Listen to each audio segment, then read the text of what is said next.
అన్న ప్రస్తుతం super 6 hit అని చెప్పి కూటమి ప్రభుత్వం నాయకులందరూ కూడా సభలో పెట్టుకుంటున్నారు, మీటింగ్లు పెట్టుకుంటున్నారు, ర్యాలీలు పెట్టుకుంటున్నారు. కానీ సూపర్ 6 అట్టర్ ఫ్లాప్ అని చెప్పి వైఎస్ఆర్సీపీ నేతలు సోషల్ మీడియాలో ప్రచారం చేస్తున్నారు. మీ ఉద్దేశం ప్రకారం హిట్టా ఫ్లాపా?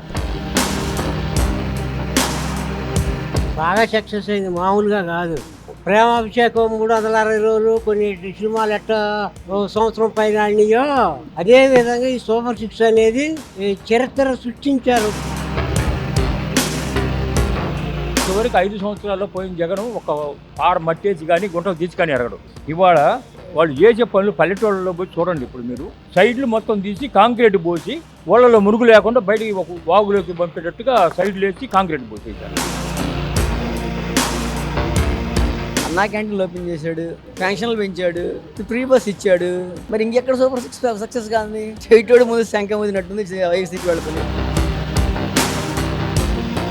రైతులకి నేను అండగా ఉంటానని చెప్పి అన్నదాత పూర్ అనేది పెట్టాడు. ఏంటి రైతులకి ఏం అన్యాయం జరిగింది కూటమి వచ్చాక? రైతుల్ని అసహించుకునేటువంటి మీరు అంటరాని వారిగా రైతు సమస్యల మీద మాట్లాడుతూ ఉంటే చాలా దెయ్యాలు వేదాలు వల్లించినట్టుగా ఉన్నాయి. వైఎస్ జగన్కి రైతుల గురించే తెలియదు. వాడు రైతు కాదు, స్టేట్లో పెద్ద స్కామర్. వాడు రైతుల పొలాలు దూసుకోవడం తప్పితే రైతుల గురించి వాడు తెలియదు.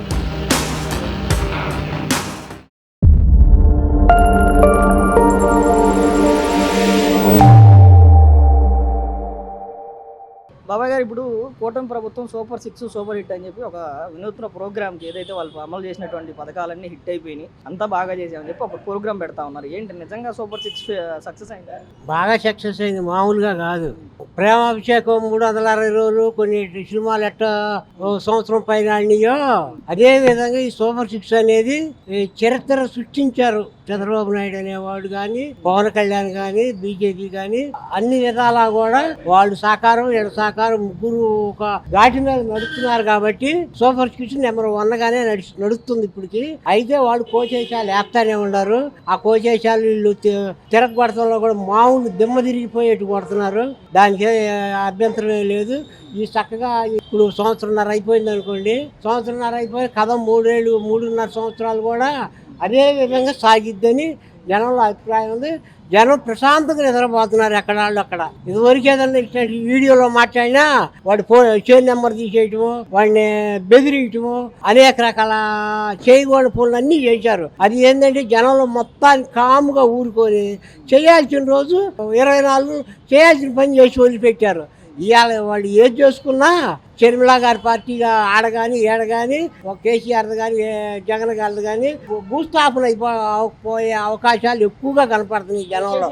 వీళ్ళు చెప్తున్నట్టు సూపర్ 6 ఏదైతే 6 పథకాలు ఉన్నాయో దాదాపు 5 పథకాలు పూర్తిగా అమలు చేశారు కదా. అసలు ఎంత వరకు అంటే అందరికీ అందినాయి? 100కి 95% అందినాయి. ఇది ఏంటంటే కోచేశాలు వేసి వీడియో సోషల్ మీడియాలో పెట్టి అది అందలేదు ఇది అందలేదు చూడటమే, కానీ యూరియా కొరత కూడా లేదు. లేకపోయినా సృష్టిస్తున్నారు వాళ్ళు. ఈరోజు ఒక ప్రోగ్రామ్ పెట్టారు కదా, అన్నదాత పూర్ అని పెట్టారు. నా గుంటూరులో ఏడా కనపడాలి అన్నదాత పూరు. నేను బజార్లు మొత్తం తిరుగుతా, పట్టాపురం తిరుగుతాను, గార్డెన్ తిరిగాను, కంబాల గడువు తిరిగా. ఈ 3 ఏరియాలో నాకు ఎక్కడ వాళ్ళు వేసంత కనపడలా. పెట్టే ప్రోగ్రాంలు ఏ సక్సెస్ కావు. ఏదైనా ఎక్కువగా అతిగా మాట్లాడితే ముసుకేసి కొడతారు వాళ్ళని. దానికి ఏం అభ్యంతరం లేదు. మరి పెన్షన్లు అన్నీ తీశారు. ఇప్పుడు సూపర్ 6లో మెయిన్గా 3,000 నుంచి 4,000 పెన్షన్ చేస్తానన్నాడు. అసలు దాదాపు 60 లక్షల నుంచి ఎంతో పెన్షన్లు అన్నీ తీసేశారంటే తీసేశారని చెయ్యి వెనక కట్టుకొని వాళ్ళకి ఇచ్చినవి ఉన్నాయి కదా, కనపడుతున్నాయి కదా. ఫెయిల్ అయ్యి చెయ్యి వెనక కట్టుకోవడం, కళ్ళు మూసుకోవడం, కంటికి అడ్డం పెట్టుకోవడం, కాలుకి ఎగ్గట్టుకోవడం, వేయాల్సిన కోచేసాలు వేసి వాళ్ళందరూ ఇప్పించుకున్నారు. కాబట్టి అవి పబ్లిక్ లో ఇదిగా చేశారు కాబట్టి వాళ్ళకి తీసేయాల్సి వచ్చింది. లేని వాళ్ళకి ఇస్తున్నారు కావారా, అసలు వాస్తవంగా లేని వాళ్ళకి కలుపుతున్నారు. ఏదైతే ఏమైంది కావాల్సినంత ఆస్తులు ఉండి అన్నీ ఉండి వాళ్ళ పార్టీ వాళ్ళకి ఇచ్చుకున్నవన్నీ మరి తీసేసి ఎట్లా ఎంతమందికి ఇస్తారు? వాళ్ళకి డబ్బు ఉన్నాడికి ఇచ్చి డబ్బు లేనాడికి ఇచ్చి అవకాశం కుదరవద్దు. ఫ్రీ బస్ పరిస్థితి ఏంటి? ఫ్రీ బస్సులో బాగానే ఆర్టీసీకి ఎక్కువ లాభం వస్తుంది. ఇవాళ గవర్నమెంట్ డబ్బు అటేమో చంద్రబాబు ఇస్తున్నాడు, ఇటేమో గవర్నమెంట్ బస్సులు ఆటోలు ఎక్కకుండా కొంతమంది నేను మొన్న తాటికొండ పోయేస్తున్నా, అడ్రోడ్డు కాడ ఆటో ఎక్కేవాళ్ళు ఆటో ఎక్కారు, బస్సు ఎక్కేవాళ్ళు బస్సు ముందు ఆటో ఉంది, నేను ఆటోలో ఉన్నాను. 6 ఆటో ఎక్కారు, 4 బస్సు ఎక్కారు. ఏడ ఏది ఆగటంలా. ఎందుకంటే ఎవరి వారు సొంత వెహికల్ ఉండటంలో ప్రతి వాళ్ళు సొంత ఇంటి మీద పోతున్నారు కానీ ఆటో వాళ్ళకు కూడా పెద్ద నష్టమే జరగదు నాకు తెలిసినంత వరకు. అంటే 10% 5% జరగవచ్చు, ఎక్కేవాళ్ళు ఒకళ్ళారు ఎక్కపోవచ్చు, అంతేగాని దాని గురించి పెద్ద ఇంపార్టెంట్ ఏం కాదు. అసలు సూపర్ 6లో ఒక్క పథకం సరిగ్గా అమలు కాలేదు, సూపర్ 6 అంతా మొత్తం ఫెయిల్ అని చెప్తున్నారు. వాళ్ళు చెబుతారు, వాళ్ళకి ఏముంది ఇటు చేసిన వాళ్ళకి ఇది పెద్దని ఏదైనా మాట్లాడతారు వాళ్ళు. వాళ్ళు లైన్లోకి వచ్చాక రేపు రమ్మను దమ్ముండి రేపు అసెంబ్లీకి మొగాళ్ళని 11 మంది పని వాళ్ళని వచ్చి మాట్లాడమన్నాడా. దేశాలు కాజేయటం కాదు, దెంగటం కాదు, నెల ప్రజాధనాన్ని. మరి దేశాలు తీసుకునే వాళ్ళు ఆ నియోజకవర్గాలకు న్యాయం చేయాలి కదా. ఆ చేయమని వచ్చి మాట్లాడుకుని దమ్ముడు మగాళ్ళ 11 మందిని 18వ తారీఖు నుంచి అసెంబ్లీ జరుగుతుంది. రారు, కంపల్సరీగా రారు. ఒకవేళ వచ్చిన గేట్ కాడికి వెళ్తారు, సంతకాలు పెడితే వెళ్తారు. దానికి పోయినసారి లాగా అంతే. ఎందుకంటే ఉండకి ఊడితే నెలలో వచ్చి పెన్షన్ డబ్బులు పోతాయి వాళ్ళకి వచ్చాయి. అందుకని కంపల్సరీగా వాళ్ళు రారు, వచ్చినా సంతకం పెట్టి దించెళ్తారు. అది గోల్ చేస్తానికి వస్తారు. బాబాయ్ గారు, ఇప్పుడు కూటమి ప్రభుత్వం సూపర్ 6 మేము బాగా అమలు చేసాం, సూపర్ 6 సూపర్ హిట్ అని చెప్పి ఒక ప్రోగ్రామ్ పెడుతున్నారు. నిజంగా ఆ ప్రోగ్రామ్ చేసుకునే నైతిక విలువ వాళ్ళకుందా? చాలా బ్రహ్మాండంగా చేస్తున్నారని చెప్పి ఇప్పుడు మా ఇద్దరు మనవరాళ్ళకి వాళ్ళకి ఫీజులు వచ్చినాయి. మామూలుగా కాదు, 40-50 ఏళ్ళు ఒక్కొక్క పిల్లకి ఫీజులు. ఒక అమ్మాయి ఇంజనీర్ చదువుతుంటే 6 ఆ అమ్మాయికి డబ్బులు పడ్డాయి. మనం పోయిన నెలలో సంతకాలు పెట్టి వచ్చాం, వచ్చినాయి. నాకు రైతు భరోసా వచ్చింది, ఇంటి పేరు వచ్చింది. ఇప్పుడు ఇంటి పొల్లు అయిపోతే ఇల్లు కట్టుకోమని నెల పేరు వచ్చింది. ఇంకా ఏమి రాలేదు, గ్యాస్ స్తంభాలు 2 వచ్చినాయి, క్యాష్ వచ్చేసింది. మరి ఇంకొక స్తంభం ఇప్పుడు ఈ నెలలో పడింది. పెన్షన్ మామూలుగా పెన్షన్ 1వ తారీఖు డైరెక్ట్ తెచ్చుకుంటాం, పోయి తెచ్చుకుంటాం. అయిగాక వాళ్ళు చేసే పనులు పల్లెటూళ్ళలో పోయి చూడండి. ఇప్పుడు మీరు సైడ్ కాలంలో ఇంతవరకు 5 సంవత్సరాల్లో పోయిన జగన్ ఒక పార మట్టేసి కానీ గుంటలు తీసి కానీ ఎరగడు. ఇవాళ మా ఊరు పోతే నేను కనుక్కోలేకపోయాను మొన్న అంతా 2 నెలల్లో. సైడ్లు మొత్తం తీసి కాంక్రీట్ పోసి ఊళ్ళలో మురుగు లేకుండా బయటికి ఒక వాగులోకి పంపేటట్టుగా సైడ్లు వేసి కాంక్రీట్ పోసేసారు. మరి ఊళ్ళన్నీ అట్లా తయారైపోతున్నాయి. ఏ ఊరు కూడా బ్రహ్మాండంగా, పల్లెటూళ్ళు కూడా తను హాయిగా నిద్రపోతున్నారు. పల్లెటూళ్ళలో కూడా అన్ని కులాల వాళ్ళు కూడా బాగా ఇస్తున్నారు డబ్బులు అని చెప్పుకుంటున్నారు. అసలు ఏంటి వీళ్ళేమో హిట్ అంటున్నారు, వాళ్ళేమో అసలు ఏ ఒక్కటి అమలు కాలేదు. ఇప్పుడు నిన్న అంబటి రాంబాబు మాట్లాడుతున్నాడండి. అక్కడ పులివెందుల 838 కిలోమీటర్లు నీళ్లు పంపించారుగా. వాడు నిన్న మాట్లాడతాడు, అదంతా మళ్ళీ పెళ్ళి చేసిన పెళ్ళి అంటే మేము వదిలిన కాలువలో నీళ్లు తీసుకొచ్చారు. అసలు కాలువలు ఎప్పుడు చేశారు? మన చంద్రబాబు వచ్చి మొదలు పెట్టిన తర్వాత నేను అక్కడ అనంతపురం జిల్లాలో ఉన్నాను, పొలం ఉంది నాకు. అక్కడ మొత్తం కాలువలు తీసి పొలాలు మొత్తం నీళ్ళు కాలువలు వచ్చినాయి. ఇవాళ బ్రహ్మాండంగా పడుతుంది, చెరువులు మొత్తం నింపుకుంటూ పోతున్నారు. ఎన్ని చోట్ల 26 ఎత్తుపోతల పథకాలు పెట్టారు. 630 అడుగులు ఎత్తు కొండల మీద తీసుకొచ్చారు. మరి అంత బాగా చేస్తుంటే ఈ ఎదవలు ఇట్లా మాట్లాడుతుంటే వీళ్ళు ఏ ఎమ్మెల్యేలు ఎట్లా చేశారండి వీళ్ళు మంత్రులు? ఈ లంజగొడుగులకి ఇప్పుడు లంజలు. వాడు నిన్న మాట్లాడుతుంటే మాకు కడుపులో మండిపోయింది. అబద్ధాలు, పచ్చి అబద్ధాలు. నీళ్లు కాలువలు పోయి మళ్ళీ నిన్న విలేకరు అందరూ పోయి కాలువల కాడ నీళ్లు తీసి ఫోటోలు పంపించారు మనకి. పోయినసారి అమరావతి ఉంది, అమరావతి అంతా బోటకము, అవన్నీ గ్రాఫిక్స్ అంతంతలో ఆ బిల్డింగ్లు కట్టి మళ్ళీ దాంట్లో పరిపాలన చేశారు కదా వాళ్ళు. మనం దాంట్లో పరిపాలన చేసాము, ఇది గ్రాఫిక్స్ ఎట్లా అయిద్దని అంతా గ్రాఫిక్స్ అని ప్రబోధన చేశారు కదా. రోజు రైతులకి అండగా ఒక ప్రోగ్రామ్ పెడుతున్నామని చెప్పి అన్నదాత పోరు అని చెప్పి వైసీపీలో ఒక ప్రోగ్రామ్ పెట్టారు. రైతులు అందరూ కూడా కూటమి ప్రభుత్వం అన్యాయం చేస్తుంది, రైతులకు మేము అండగా నిలబడతాం, యూరియా అందట్లేదు అని చెప్పి ఒట్టి మాటలు. అన్ని చోట్ల యూరియా బ్రహ్మాండంగా అన్ని అందుతున్నాయి, ఏం లేదు. వీళ్ళు ఒట్టి బోటకాలు పోయాం అనుకో. ఇప్పుడు మనం మన జేబులో చెల్లులు దింగేస్తారు. ఇప్పుడు దాంట్లో ఉండాలంతా దొంగనా కొడుకులు. మొన్న మా ఊర్లో పక్కన మీటింగ్కి పోతే మా పిల్లలు 16 చెల్లులు నూకారు. వాళ్ళే వచ్చే వాళ్ళంతా తొక్కాసిన కొడుకులు. వాడు దొంగతనాలకు అలవాటు పట్ల లంజోడుగులు కదా. ఇప్పుడు నా పట్టు చెల్లు ఉంటే 3 సార్లు నూకేయటమే. మరి నాకు 18,000 రూపాయలు చెల్లు నూకారు. ఊరక రోడ్డును పోతుంటే గుంపొచ్చి పడ్డారు, బండి మీద చెల్లు లాగేశారు. మరి వాళ్ళు మీటింగ్లు అంటేనే భయం. అసలు పోవాలంటే మన బొట్టాలను లాగేసి లేదా కుట్టేనే నువ్వేస్తాం. నిజంగా రైతులకు అంత అన్యాయం జరుగుతుంది? ఏమీ జరగదు. రైతులకు బ్రహ్మాండంగా జరిగేది. రైతులకు డబ్బులు వస్తున్నాయి. ఇంతకుముందు శనగలు ఇలా 5 సంవత్సరాల్లో మాకు శనగలు ఇస్తున్నారు. ఇప్పుడు పొగాకు కొనాల్సిన పని లేదు కదండి గవర్నమెంట్కి. ఎందుకు కొన్నారు ఇన్ని వేల కోట్లు పెట్టి? ఇంకా పొగాకు ఇప్పుడు కూడా కొంటున్నారు. అదంతా ఒట్టిదా అంటున్నారు. మనం పొగాకు అమ్ముకొని వచ్చాము, ఎట్లా కొంటున్నారు అంటారు. పనికిరాని పొగాకు 6,000 వేస్తున్నాడు, 9,000, 12,000 దాకా వేస్తున్నాడు రేటు. ఖమ్మం రైతులు లేకపోతే వాళ్ళు మొత్తం ముందు దాగి ఈ మాదిగలేని వాళ్ళు మొత్తం పొగాకు వేశారు. విపరీతంగా నేను చెబుతున్నా. కులం మా ఊళ్ళో మొత్తం వాళ్ళే వేసింది. రైతులుగా 1 ఎకరం కూడా వేసిన వాళ్ళు లేడు. మొత్తం ముందో చచ్చిపోయేవాళ్ళు. అంత లాసులు. ఒక్కొక్కరికి 5 లక్షలు, 2 లక్షలు, 3 లక్షలు లాసు వచ్చి మరి వాళ్ళు దండం పెడుతున్నారు. వాళ్ళు అనుకూలంగా ఉండాలి. జాతి ఏంటంటే మాట్లాడిస్తారండి వాళ్ళు, ఏదో ఒకటి చెబుతారు. అంతే తప్పితే జనంలో ప్రతి వాడు కూడా చంద్రబాబును పెట్టే మన తత్వం ఎవరిలో కనపడటం లేదు. కనీసం రాయలసీమలో నంద్యాలలో నాకు ఓటు ఉంది. నేను 6 నెలలకు ఒకసారి పోయి పొలాలు కవుళ్ళు అవి వసూలు చేసుకుని వస్తుంటా.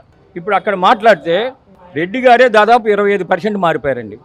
అంతకుముందు రెడ్డి గారు, మా ఊళ్ళో రెడ్డి గారు ఉంటే ఓటు 10 ఓట్లు తీసేయాలి కష్టపడేవాళ్ళం మేము. అంటే వాళ్ళ ఊరు సగం సగం మారిపోయారు. అంత రెవల్యూషన్ రెడ్డి గారులు ఎందుకు వచ్చిందంటే వాళ్ళ పొలాల మీద బోర్డులు రాళ్ళ మీద రాళ్ళ మీద బొమ్మలు వేసుకొని వాళ్ళకి 200 ఎకరం 300 ఎకరం పొలం ఉందంటే రాయలసీమ మొత్తం కూడా ప్రతి రైతుకి రెడ్డి కానీ సోదరు కానీ ఎవరికైనా సరే మరింత ఆస్తులు ఉంటాయి. ఇప్పుడు రాళ్ళు పీకి తిప్పి నాడుతున్నారు. వాడు బొమ్మను 4 భూములు వేసి పూడిచిపెట్టి పైన మామూలు ఆరాయనే తిప్పి గెడ్రాయని ఆడుతున్నారు. ఎకరానికి 15 సెంట్లు 20 సెంట్లు కట్ చేసుకుంటూ వచ్చి పొలాలు నూకారు. ఇన్ని రకాలు చేస్తే ఎట్లా అండి? రైతులకు మేము సపోర్ట్గా ఉంటాం, రైతులకు అక్కడ రైతు అనేవాడు లేడండి. అక్కడ అంత దొంగలు, వాడు అమ్మడి జరిగే దొంగ బ్యాచ్ తప్పితే రైతు అనేవాడు ఒక్కడ కూడా వాడు మీటింగ్కి పోయేవాడే లేడు. ఇప్పుడు మా పల్లెలో కూడా మీటింగ్కి పోయాడు ఒక్కడు లేడు. ఇడికి వాళ్ళు భోజనాలు పెడతారు, ఎక్కడ మీటింగ్లు పెట్టి అన్ని బ్రహ్మాండం. అక్కడ ఏముండవు, పోతే కడుపు కాల్చుకొని ఇంటికి రావాల్సిందే. ఎవడు పోతాడు? ముందు ప్యాకెట్ కోసమను చికెన్ పలావ్ ప్యాకెట్ ఇస్తారు, అందిన వాళ్ళకి 10 మందికి ఇస్తారు మేనేజర్కి. అమ్మినాడు ఒక 100 బాటిల్స్ అమ్ముకుంటాడు, ఒక 10 బాటిల్ పంచుతాడు. ఈ పద్ధతి మీద వాళ్ళ మీటింగ్లు జరిగేది. వాళ్ళని ఎవరు నమ్మరండి, ఇక జీవితంలో నమ్మరు. సరే, ఇప్పుడు కూటమి వాళ్ళు ఏమో సూపర్ 6 సూపర్ హిట్ అని చెప్పి వీళ్ళు అంటున్నారు, సూపర్ 6 అటర్ ఫ్లాప్ అని చెప్పి వైసీపీ అంటున్నారు. మీరేం చెప్తారు? ఎక్కడ అటర్ ఫ్లాప్? ఏ విషయం అటర్ ఫ్లాప్? ఇప్పుడు అది కాదమ్మా, సూపర్ 6 ఏంటి బ్రహ్మాండంగా చెప్పనవి కూడా 3 సిలిండర్లు చెప్పలేదు సూపర్ 6లో ఇచ్చాడు. రైతు భరోసా ఇచ్చాడు, అన్నా క్యాంటీన్లు ఓపెన్ చేశాడు, పెన్షన్లు పెంచాడు, ఫ్రీ బస్ ఇచ్చాడు. మరి ఇంకెక్కడ సూపర్ 6 సక్సెస్ కాదు? చెవిటోడు ముందు శంఖ ముదినట్టుంది వైసీపీ వాళ్ళ పని. వాళ్ళు ఏమీ చేయలేకపోయారు ఈ రాష్ట్రానికి ఒక కంపెనీ తీసుకురాలేకపోయారు, ఒక 10 మందికి ఉద్యోగాలు ఇప్పలేకపోయారు, ఒక పంచాయతీలో మురుక్కాలలో మట్టి తీయించలేకపోయారు, ఒక పంట కాలంలో మట్టి తీయించలేకపోయారు, ఒక రోడ్డు మీద మట్టి పోయలేకపోయారు. ఈ రాష్ట్రాన్ని అధోగతి పాలు చేసి మళ్ళీ ఇప్పుడు కూడా పిచ్చి మాటలు మాట్లాడితేట. నువ్వు ఒక సమస్య మీద మాట్లాడినప్పుడు ఆ సమస్యకి పూర్తిగా ఆధారాలతో సహా మాట్లాడాలి. ఎవరు మాట్లాడినా, ఏ రాజకీయ పార్టీ మాట్లాడినా నువ్వు ఈ విషయంలో నువ్వు ఫీల్ అయ్యావా అని చెప్పగలగాలి. ఏ విషయంలో ఫీల్ అయ్యింది? అతను అన్న సూపర్ 6 అన్న 6 హామీలు అమలు చేశాడా లేదా? ఏ హామీ అమలు చేయలేదు. నువ్వు పలానా హామీ అమలు చేయలేదని చెప్పు, నువ్వు మాట్లాడు. ఎక్కడ చెప్పు, ఏం అమలు కాలే? బ్రహ్మాండంగా అమలైంది. ఇప్పుడు అంటే సూపర్ 6 ఉన్నాక మరి 2019లో నవరత్నాలు అని చెప్పి జగన్ అధికారంలోకి వచ్చాడు. అసలు ఆ నవరత్నాల్లో ఎన్ని రత్నాలు అమలైంది? ఏ రత్నం ఇచ్చాడైనా?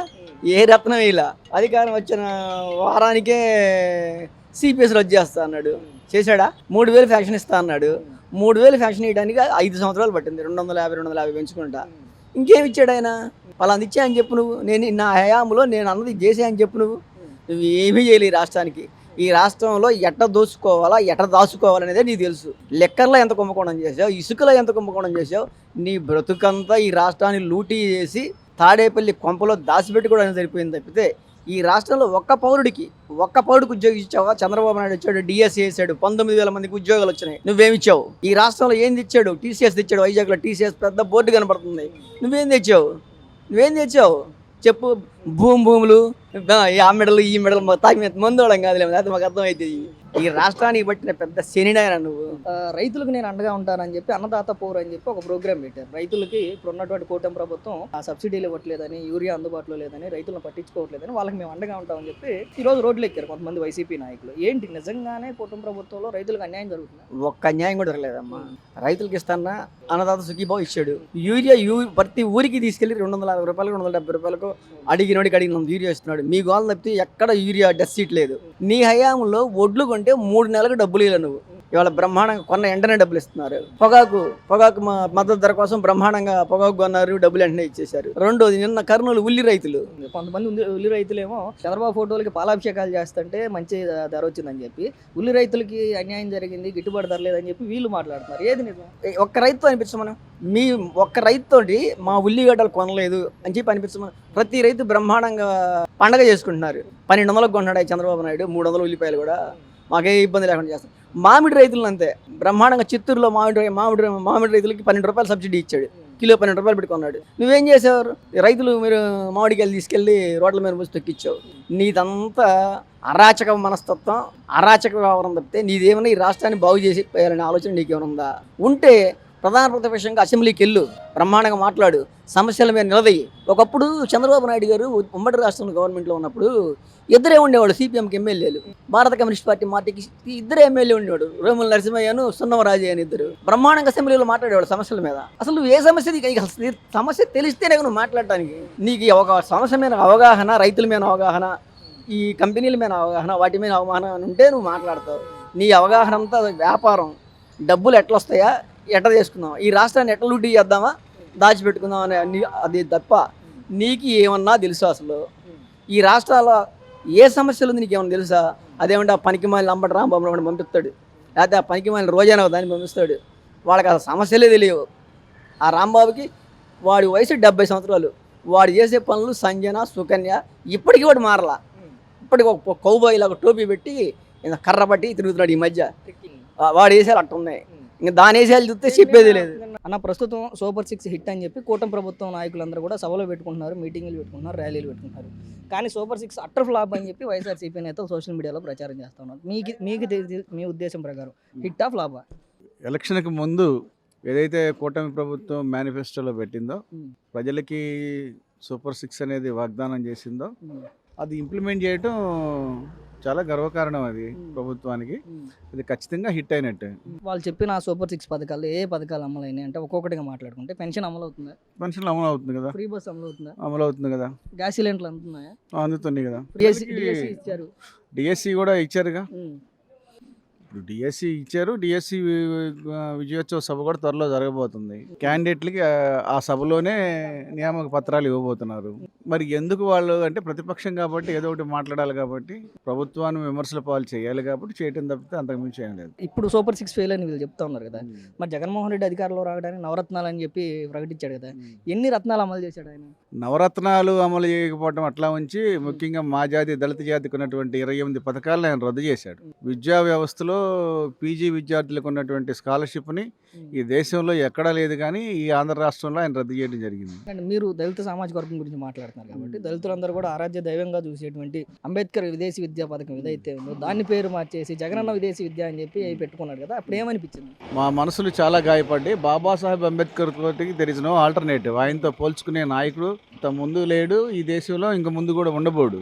అలాంటి ఆయన పేరు తీసేసి ఈయన జగన్ గారి పేరు పెట్టుకోవడం అనేది ఆయన పతనానికి నాంది అదే అనేది, ప్లస్ ఆయన అహంకారానికి కూడా గుర్తు అదే అనేది ప్రజలకి సామాన్య జనానికి కూడా, ముఖ్యంగా మా అంబేద్కర్ వాడల్లో దళిత వాడల్లో ఉన్న సామాన్య జనానికి కూడా అర్థమైంది. అంటే నేను దళితులకు మేనమావని అని చెప్పాడు. ఏంటి 5 సంవత్సరాలు దళితులకి జగన్మోహన్ రెడ్డి ఉద్ధరించింది ఏంటి? ఉద్ధరించింది ఏం లేదండి, ఉన్న పథకాలు తీసేశాడు. ఆంధ్ర రాష్ట్ర చరిత్రలో, ఉమ్మడాంధ్ర చరిత్రలో కూడా ప్రతి ముఖ్యమంత్రి దళితులకి ప్రత్యేకంగా గతంలో ఉన్న సీఎంలు చేసిన దానికంటే నేను ప్రత్యేకంగా దళితులకి ఇస్తున్నానని చెప్పాడు.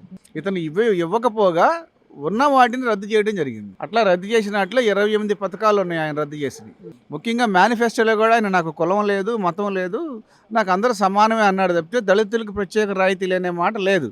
ఏదైతే నవరత్నాల్లో ఆయన వేసేటువంటి బటన్ నొక్కితే వచ్చేటువంటి మనీ ఉన్నాయి చూసారా, వాటినే ఎస్సీ ఎస్టీ సప్లాన్ నిధులు వాడుతూ ఎస్సీ వాళ్ళకి నేను అభివృద్ధి చేశానని చెప్పుకుంటూ ఆ లెక్కలే చూపించాడు తప్పితే 2014 కార్పొరేషన్కి ₹1 కూడా ఆయన కేటాయించలేదు. సంవత్సరంలో సూపర్ 6 మొత్తం అమలు చేసాం, సూపర్ 6 సూపర్ హిట్ అని చెప్పి మీటింగ్లు ర్యాలీలు పెడతా ఉన్నారు. కానీ వైసీపీ వాళ్ళు మాత్రం అసలు ఏం చేశారు, మీరు మొత్తం ఫ్లాపేగా ఫెయిల్ అయిపోయారు అంటున్నారు. బాగానే ఉంది, మాకు బాగానే జరుగుతుంది. పథకం వచ్చిన కాడ నుంచి ఏమేం పథకాలు అందినాయి నీకు? మాకు గ్యాస్ బండ్ అందింది, 4000 పథకం అందింది, వృద్ధ పెంచిన 7000 అందినాయి, రైతు భరోసా, అమ్మఒడి వేశారు కదా 15,000 పిల్లలకి, ఎంతమంది ఉంటే అన్ని పిల్లలకి అయ్యి అందినాయి. అంటే దగ్గర సూపర్ 6 5 పథకాలు వచ్చినాయి మీ ఇంట్లో. వచ్చినాయి. మరి ఏంది ఏం అమలు కాదే అంటున్నాడు? అట్టగా అంటారు. ఎందుకంటే ఏంటి ప్రచారం వాళ్ళ ఉపయోగం ఏంది? నమ్ముతారా జనాలు అట్లా ప్రచారం చేస్తే? నమ్మరు, వాళ్ళు అనుకుంటారు, వాళ్ళ పని వాళ్ళు చేసుకుంటారు. ఇప్పుడు మరి రైతువేనా? అయితే మరి నేను రైతులకి నేను అండగా ఉంటానని చెప్పి అన్నదాత పూర్ అని ఏదో పెట్టాడు. ఏంటి రైతులకి ఏం అన్యాయం జరిగింది కూటమి వచ్చాక? కూటమి వచ్చినా మాకేం అన్యాయం జరగదు రైతులకి. వాళ్ళు అనుకోవడం కాకపోతే పిండి కొద్దిగా కరువు అయింది, వచ్చింది కానీ నిర్ణయాలు వస్తుంది. అది కూడా యూరియా అందుబాటులో లేదు. అటు వ్యవసాయ శాఖ మంత్రి అచ్చెన్నాయుడు, చంద్రబాబు నాయుడు ఏదో ఒక బావిలో దూకి సావండి అని చెప్పి మాట్లాడాడు. మాటలు కరెక్ట్ ఎంత అవుతాయి, వాళ్ళు నోటికి వచ్చి అనుకుంటున్నారేమో కానీ పిండి అంత ముందు కరువు అందలేదు. నిన్న 3 రోజులు చంపుతుంది బాగానే. మరి అసలు ముఖ్యమంత్రి అట్లా మాట్లాడటం కరెక్టేనా? కరెక్ట్ ఎట్ట అయింది మాట్లాడేది. ఎందుకు టీడీపీ వాళ్ళు చేయట్లేదు? ఎందుకు చేస్తారు, అందరూ చేస్తారంటే అట్ట. అన్న ఈరోజు మాజీ ముఖ్యమంత్రి పులివెందుల శాసనసభ్యుడు ఒక ప్రెస్ మీట్ పెట్టాడు. ఏదైతే రైతులకి కూటమి ప్రభుత్వం వచ్చిన తర్వాత అన్యాయం జరుగుతూ ఉంది, యూరియా అందట్లేదు, చంద్రబాబు నాయుడు సొంత నియోజకవర్గం కుప్పంలో అందట్లేదు, వ్యవసాయ శాఖ మంత్రి అచ్చెన్నాయుడు నియోజకవర్గంలో కూడా అందట్లేదు అని చెప్పి కొన్ని వీడియోలు చూపించి చంద్రబాబు నాయుడిని అచ్చెన్నాయుడిని ఏదో ఒక బావిలో దూకి చనిపోయింది అని చెప్పి ఒక ముఖ్యమంత్రి స్థాయిలో ఉన్నటువంటి వ్యక్తి గురించి మాట్లాడించాడు. ఏంటి ఎలా చూడొచ్చు అన్న? ఈరోజు చూస్తూ ఉంటే రాష్ట్రంలో అధికారంలోకి వచ్చినప్పటి నుండి కూడా తెలుగుదేశం పార్టీ అట్లాగే కూటమి నాయకులందరూ కూడా ప్రజలకు అందుబాటులో ఉంటూ వారి సమస్యల పరిష్కారానికి నిరంతరం కృషి చేస్తూనే ఉన్నారు. ఇచ్చిన హామీలే కాక నిత్యం ప్రజలకు అందుబాటులో ఉంటా కూడా వాళ్ళ సమస్యలు ఏంటో వారిని పరిష్కారం చేసేందుకు కేంద్ర స్థాయిలో కానీ అట్లాగే రాష్ట్ర స్థాయిలో కూడా కృషి చేస్తూ ఉన్నారు. ఇప్పుడు ఈ ఎరువుల సమస్య మీద ఇటీవల మరి కేంద్ర మంత్రివర్యుల్ని కలిసి టీడీపీ కూటమి నేతలు యూరియా సమస్యను కూడా వివరించడం జరిగింది. మరి గత వైసీపీ పాలనలో రైతు ఆత్మహత్యల్లో ఆంధ్రప్రదేశ్ రాష్ట్రం జాతీయ స్థాయిలో 2వ స్థానంలో నిలిచింది. దానికి సమాధానం అడిగితే వైసీపీ నేతలు ఎవరు నోరు విప్పలేని పరిస్థితి. ఇరిగేషన్ ప్రాజెక్టులు ఎక్కడున్నాయో కూడా వాళ్ళ హయాంలో ఇరిగేషన్ మంత్రులకు తెలియదు. మరి వరదలు వచ్చి పంటలు నష్టపోయినాయి అని చెప్పి ఆ రోజున రైతులందరూ కూడా రోడ్డు ఎక్కితే సినీ సెట్టింగ్ల మాదిరిగా కార్పెట్ వేసుకొని రైతులను కూడా అసహ్యించుకుంటా మరి దూరం నుంచి జగన్మోహన్ రెడ్డి గారు పర్యటించినటువంటి దాఖలాలు యావత్ రాష్ట్రం అంతా కూడా చూశారు. ఈ రోజున రైతుల్ని అసహ్యించుకునేటువంటి మీరు అంటరాని వారిగా రైతు సమస్యల మీద మాట్లాడుతూ ఉంటే చాలా దెయ్యాలు వేదాలు వల్లించినట్టుగా ఉన్నాయి. వైఎస్ఆర్సీపీ పార్టీ రాష్ట్రంలో వాస్తవిక రాజకీయాలకు పూర్తిగా దూరం అయిపోయింది. ఏదో అపోహలు కలిగించో దుష్ప్రచారాలు చేసో లేకపోతే బురద జల్లో అధికారంలోకి రావాలనేటువంటి ఒక ప్రయత్నం చేస్తున్నారు తప్ప వాస్తవిక రాజకీయాలు కానీ ప్రజా సమస్యలు కానీ గత వైసీపీ పాలనలో ప్రజలకు ఏం చేశారు, ఈ పాలనలో ఏం ప్రజలకు కరువు అయినాయి అనేది కూడా వాళ్ళు చెప్పలేని దుస్థితిలో ఉన్నారు. దుష్ప్రచారాలు చేసి లేదా సోషల్ మీడియాలో కానీ వివిధ వాళ్ళకు అనుకూల మీడియాలో కానీ నేతల మీద కానీ కూటమి పార్టీ మీద కానీ బురద జల్లటమే ధ్యేయంగా సాగుతున్నారు తప్పి. రైతుల సమస్య గురించి ఇప్పటికే ఒక 4 సార్లు ప్రస్తావించాడు జగన్మోహన్ రెడ్డి. ఒకసారి గుంటూరు మిర్చి యార్డుకు వచ్చి అక్కడ మిర్చి ఏ విధంగా ధ్వంసమైందో అందరం చూసినటువంటి పరిస్థితి. 2 పొగాకు రైతుల దగ్గరికి వెళ్ళి అక్కడ బ్యారినీలను ఎలా తొక్కేశారో అందరూ చూసినటువంటి పరిస్థితి. మామిడికాయ రైతుల దగ్గరికి వెళ్ళి మామిడికాయలను ఏ విధంగా తొక్కేశారో చూసిన పరిస్థితి. ఉల్లిపాయ రైతులు మాకు ఎప్పుడూ లేనంత ధర పలికిందని చెప్పి చంద్రబాబు నాయుడు ఫోటోలకి పాలాభిషేకాలు చేస్తూ ఉంటే హెరిటేజ్లో 40 రూపాయలు అమ్ముతున్నారు, ఉల్లిపాయ రైతులకి 12 రూపాయలు కూడా ఇవ్వట్లేదని చెప్పి మాట్లాడుతూ ఉన్నటువంటి పరిస్థితి. ఏంటంటే రైతుల్ని ఈ విధంగా అంటే అన్ని రకాలుగా మోసం చేస్తూ ఉంటే రైతులు నమ్ముతున్నారా జగన్? ఇప్పుడు రాష్ట్రంలో ఎక్కడ ఏదైనా చిన్న అంశం దొరికింది లేదా ఎక్కడన్నా ఏదన్నా అలజడి జరుగుతుందని తెలిస్తే అక్కడ రాజకీయ లబ్ధి ఏదన్నా ఉందంటే రాజకీయ రాబందుల్లాగా వాలిపోవటం తప్పితే రాష్ట్ర ప్రయోజనాలు కానీ ప్రజా ప్రయోజనాల కోసం కానీ పనిచేసే పార్టీ వైసీపీ పార్టీ కాదు.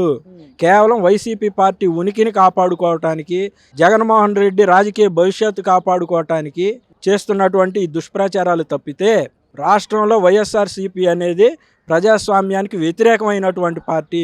ఇటువంటి పార్టీ గత 5 ఏళ్ళు అధికారంలో ఉన్నప్పుడు ప్రజల మీద ఎటువంటి దాష్టీకాలు చేశారో ప్రజలందరూ కూడా గమనించారు.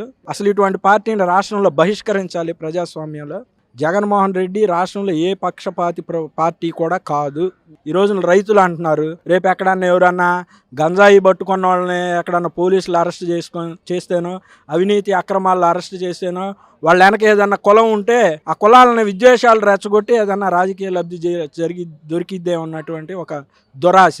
మరి ఈరోజు సాక్షాత్తు జగన్మోహన్ రెడ్డి మాజీ ముఖ్యమంత్రి వచ్చి ఇప్పుడున్న ముఖ్యమంత్రిని మీరు ఏదో ఒక బావిలో తూకి చనిపోవడం నయం, మీరు చచ్చిపోతే బెటర్ అని చెప్పి మాట్లాడటం, ముసలోడని చెప్పి మాట్లాడటం, వయసు గురించి మాట్లాడటం, అంటే మరి ఇప్పుడు ఏం శిక్ష చేయాలి జగన్మోహన్ రెడ్డికి? ఇప్పుడు ప్రజలు జగన్మోహన్ రెడ్డి అనేటువంటి వ్యక్తికి శిక్ష వేసేసారు.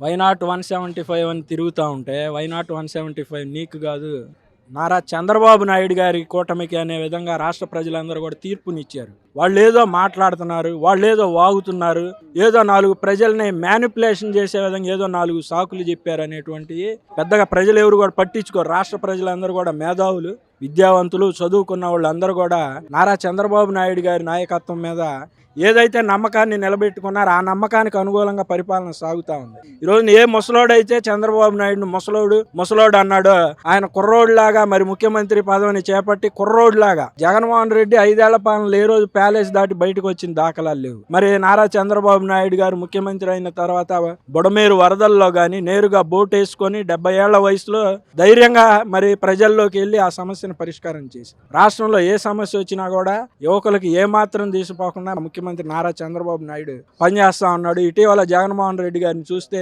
ఓటమి నిరాశతో తెల్లంట్రికలు కూడా వచ్చినాయి ఆయన గడ్డంలో. బహుశా ఆయన ముసలోడు అయిపోయాడేమో, ప్రజల కోసం పనిచేయలేక వైసీపీ నాయకులంతా ముసలోళ్ళు అయిపోయారేమో. ఒకసారి ఆత్మపరిశీలన చేసుకోవాల్సినటువంటి పరిస్థితి. అన్న ఏదైతే మాజీ ముఖ్యమంత్రి జగన్మోహన్ రెడ్డి ఇందాక రైతులకు అండగా ఉంటానని చెప్పి ఒక ప్రెస్ మీట్ పెట్టాడు. దాంట్లో భాగంగా రైతులకు యూరియా అందట్లేదు, చంద్రబాబు నాయుడు సొంత నియోజకవర్గం కుప్పలు అందట్లేదు, వ్యవసాయ శాఖ మంత్రి అచ్చెన్నాయుడు సొంత నియోజకవర్గం టెక్కలు అందట్లేదు అని చెప్పి కొన్ని ఫోటోలు వీడియోలు చూపించి ఇక మీరు ఎందుకు ప్రభుత్వాన్ని నడిపేది, ఏదో ఒక బావి దూకుని అందులో దూకి చనిపోండి అని చెప్పి అంటే ముఖ్యమంత్రి స్థాయిలో ఉన్న వ్యక్తిని మాజీ ముఖ్యమంత్రిగా చేసిన వ్యక్తి మాట్లాడటం ఎంతవరకు కరెక్ట్ అన్న? అసలు వైఎస్ జగన్కి రైతుల గురించే తెలియదు. వాడు రైతు కాదు, స్టేట్లో పెద్ద స్కామర్ ఆడు. వాడు రైతుల పొలాలు దూసుకోవడం తప్పితే రైతుల గురించి వాడు తెలియదు. ఏరియా ఉందా లేదా వాడు తెలుసా? ఏరియా ఈరోజు ప్రతి గ్రామానికి వెళ్ళింది లారీల్లో, టౌన్లో కదా లారీల్లో గ్రామాలకు వెళ్ళి తీసుకుంటున్నారు. వాడు తెలియదు. అది ముందు అది తెలుసుకోమనండి జగన్ గారిని. ఇది పద్ధతి కాదు. రైతులందరూ సుఖంగా పంటలు వేసుకుంటున్నారు, బాగుంటున్నారు. రైతుల గురించి తెలియదు. వాడికి దాచుకోవటం వాడి పని. వాళ్ళ నాన్న సీఎం కాకముందు వాడికి ఒక సెంటు భూమి లేదు.